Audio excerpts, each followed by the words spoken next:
শহীদ মিনারে শ্রমিকদের মহাসমাবেশ করে দেশব্যাপী কর্মসূচি ঘোষণা করবে। এটি যে সমাধানের উদ্যোগ সেটি নেওয়া সম্ভব না, এটা আমরাও মনে করি যে আদালতের যেই আদেশ সেই আদেশ কি হচ্ছে তারপরেই আসলে পরবর্তী পদক্ষেপ নেওয়া জরুরি।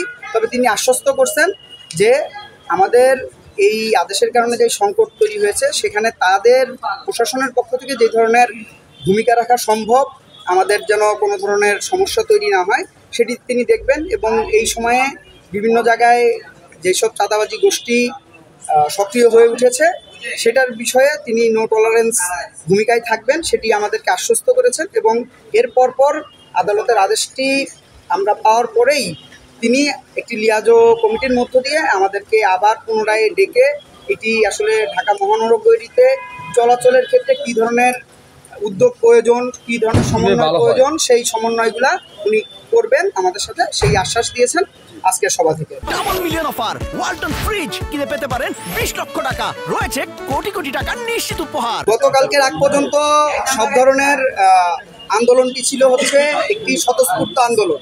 এখনো অনেক জায়গায় স্বতঃস্ফূর্ত অনেক শ্রমিক আছে, কারণ এটি পেটের দায়, ফলে ক্ষুধা লাগলে অনেকেই আসলে রাস্তায় নেমে আসতেছেন তার পেটের দায়ের কারণে। কিন্তু গতকাল থেকে আপনারা দেখেছেন রিক্সা ভ্যান ইজি বাইক শ্রমিক ইউনিয়নের নেতৃত্বে এটির একটি সাংগঠনিক রূপ ধারণ করেছে এই আন্দোলনের। ফলে সাংগঠনিক রূপে সংগঠিত আন্দোলন কোনোদিন বিশৃঙ্খল হয় না। শ্রমিকরা সবচাইতে সুশৃঙ্খল একটি শ্রেণী, ফলে তারা কোনো ধরনের বিশৃঙ্খলা করবে না।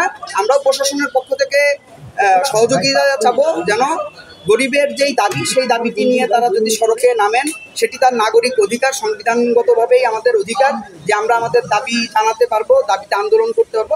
সেই আন্দোলনটি যদি বিশৃঙ্খল না হয়, কোনো ধরনের উস্কানি যেন প্রশাসনের দিক থেকেও না দেওয়া হয় এবং অন্যান্য যেসব জায়গা থেকে উস্কানির মধ্য দিয়ে বিশৃঙ্খলা তৈরি করা হয় সেটি প্রশাসনও যেন নিয়ন্ত্রণে রাখেন বা তাদের বিরুদ্ধে ভূমিকা নেন, আমরাও ভূমিকা নিব।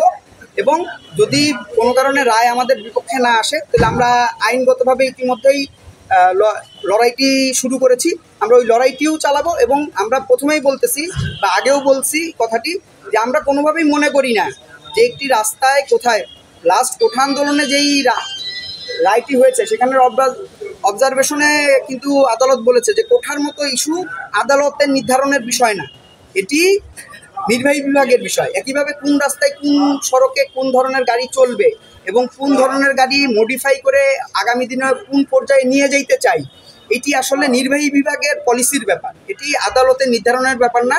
এবং এই যে আদালতকে বারবার শ্রমিকের মুখোমুখি বা বিভিন্ন ইস্যুতে জনগণের মুখোমুখি করা হয়, এটি একটি স্বার্থান্বেষী মহল করে এবং তাদের ভিন্ন একটি স্বার্থজনিত কারণে করে। ফলে আমরা আশাবাদী যে আদালত সেই উপলব্ধিটি আজকে করবেন এবং আমাদের পক্ষেই আদালতের আদেশটি আসবে। আমরা আশাবাদী 12 দফা দাবিটির প্রথম দাবিটি ছিল হচ্ছে যে আদেশ প্রত্যাহার, সেটি অলরেডি প্রক্রিয়াগতভাবে আছেন।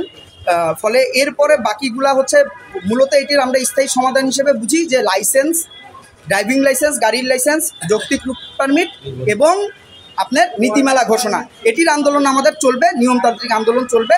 আমরা আলটিমেটামও দিয়েছি যে ফেব্রুয়ারির ভিতরে যদি সরকার এই বিষয়ে উদ্যোগ না নেয় তাহলে আমরা 4 ফেব্রুয়ারি শহীদ মিনারে শ্রমিকদের মহাসমাবেশ করে দেশব্যাপী কর্মসূচি ঘোষণা করব।